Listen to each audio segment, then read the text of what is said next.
علیکم حضور. حضور سورۃ قصص میں آتا ہے اعوذ باللہ من الشیطان الرجیم بسم اللہ الرحمن الرحیم وَأَصْبَحَ فُؤَادُ أُمِّ مُوسَىٰ فَارِغًا. حضور اس آیت میں فؤادو سے کیا مراد ہے؟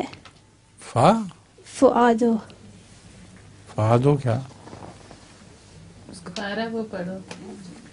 وَأَصْبَحَ فُؤَادُ أُمِّ مُوسَىٰ فَارِغًا. مجھے آپ کو قرآن شریف کی نہیں سمجھ آتی.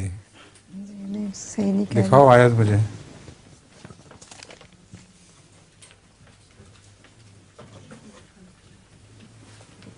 کہاں ہے؟